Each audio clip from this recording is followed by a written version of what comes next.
দেখছেন সবার খবর, সবার নজর, বার্তা এক নজর। তৃণমূলের বোর্ডের বাঁশবেড়িয়া পৌরসভার পৌরপ্রধান তাপস মুখার্জি আজ এক সাংবাদিক সম্মেলন করে। তিনি বলেন যে পৌরসভার যে অস্থায়ী সাফাই কর্মীরা বেতনের দাবিতে বিক্ষোভ দেখাচ্ছিলেন, আমি তাদের বলেছিলাম দুদিন সময় দিতে, সেই মতো আজ আমি তাদের পৌরসভার তহবিল থেকে বেতন দিয়েছি। কদিন আগে পৌরসভায় এসেছিলেন এখানকার নির্বাচিত বিজেপির বিধায়ক স্বরাজ ঘোষ। তিনি তার বিরুদ্ধে অভিযোগ করে বলেন, তিনি তো মিটিংয়ে এসে বলেছিলেন আমি চেষ্টা করছি যাতে তাদের বেতন হয়, উল্টে তিনি কিছুই করেননি এবং রাজনৈতিক জীবনে আমার কোনো দুর্নীতি বা বদনাম নেই। তিনি সংবাদ মাধ্যমের মুখোমুখি হয়ে আমার দুর্নীতির কথা বলেন, ওনাকে সংবাদ মাধ্যমের মুখোমুখি হয়ে ক্ষমা চাইতে হবে। অন্যদিকে পৌরপ্রধান তাপস মুখার্জি বলেন, আমার সাথে কথা বলেননি তিনি। এরপর সোজা উপরে চলে যান, সেখানে গিয়ে মিটিং করে বলেছেন যে ভ্যাটের যে বর্তমানে 10 টাকা ট্যাক্স রয়েছে, সেটা আমি দিনে 50 টাকা নেওয়া হবে এবং কিছুদিনের মধ্যে বোর্ড ভেঙে দেওয়া হবে। তিনি তা শপথ নিলেন না, তার আগেই এই কথা বলতে পারেন। পৌরপ্রধান বলেন যে বিধায়ক বলেছেন বিনা অনুমতিতে পার্কিং তোলা হচ্ছে, পার্কিং এর জন্য সমস্ত অনুমতি রয়েছে এবং টেন্ডার রয়েছে, সেখানে ডিএম এর অনুমতি রয়েছে এবং বিধায়ক আমার সঙ্গে ফোনে কথা বলেনি, আমাকে সম্মান করা হয়েছে। এ বিষয়ে আরও কি বলছেন তাপস মুখার্জি শুনবো। অন্যদিকে বাঁশবেড়িয়া মণ্ডলের বিজেপি সভাপতি সুরেশ সাউ বলেন যে পুরোটাই মিথ্যা অভিযোগ, আমাদের বিধায়ক ওরা সবাই ওনার সঙ্গে কথা বলেছে, আগামী দিনে উনি আসবে, ওনার যা অসুবিধা সেটা বিধায়ককে বলবেন। বিধায়ক সবে মাত্র নতুন, উনি কোনো কোথা থেকে টাকা পাবেন তা উনি বলছেন, মিটিংয়ে যাতে আপনার দেখা করবেন সেটাই বলছেন। না এরকম যদি উনি এই কথাটা বলে থাকেন তাহলে টোটালি মিথ্যে কথা। আমিও মিটিংয়ে নিজে উপস্থিত ছিলাম।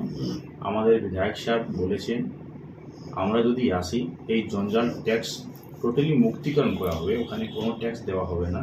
আমরা যে সুপার কোনো স্ট্রাইক করেছিল ওদেরকে কি করে টাকাটা দেওয়া হবে ওর যেন ব্যবস্থা করা হোক তাড়াতাড়ি।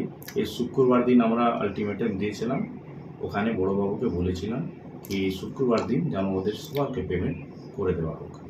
পৌরপ্রধান তো বলছেন ওনারা টাকা না এরকম দেখুন, বিধায়ক কোথা থেকে যেটা বলছেন টোটালি মিথ্যে। ওনার যে সরকারি ওখানে অফিসার ছিলেন ওনারা বলেছেন আমাদের কাছে ফান্ড কম আছে, আমরা ফান্ডের ব্যবস্থা করছি, ফান্ডের ব্যবস্থা করার পরে ওদের পেমেন্টটা আমরা করে দেবো।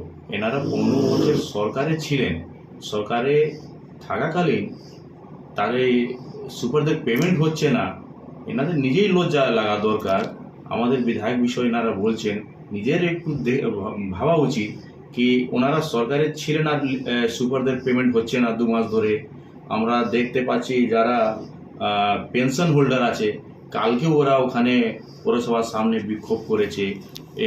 আমার লাইফের প্রথম দেখা কি পৌরসভায় ওরা তালা মেরে দিয়েছে, এর থেকে লজ্জাজনক কথা আর কিছু হতে পারে না।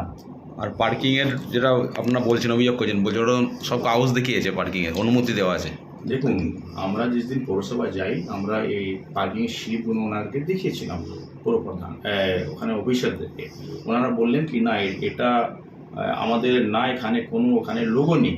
তা আমরা নিজেই ওখানে পার্কিংয়ে গিয়ে দেখলাম, ওখানে দেখতে পেরেছি কি না এটা তো সত্যি ওখানে কোনো লোগো ছিল না। আমরা অভিযোগ জানিয়েছিলাম কি ভাই তোমাদের যদি ও পেপারটা ওকে থাকে আপনারা যান পৌরসভাতে, পৌরসভা গিয়ে আপনারা পেপারটা দেখান, যদি পেপারটা ঠিক থাকে আপনারা পার্কিং নিতে পারেন। আমরা চাই যে পার্কিংয়ের যে টাকা তোলা হয় ওই টাকাটা যেন পৌরসভায় জমা পড়ুক, কোনো নেতাদের পকেটে যেন না যায়। আমাদের কাছে এরা যে প্রধানমন্ত্রী আবাস যোজনা যারা এই 15 বছরের যারা পেয়েছেন, আমাদের কাছে অনেক মানুষ এখন ফোন করে বলছে যে এই কাউন্সিলরগুলো ওনার কাছ থেকে 20,000, 25,000, 30,000 টাকা করে টাকা নিয়েছে। ওনারা আমার কাছে ব্যক্তিগতভাবে লিখিত জমা দিয়েছে।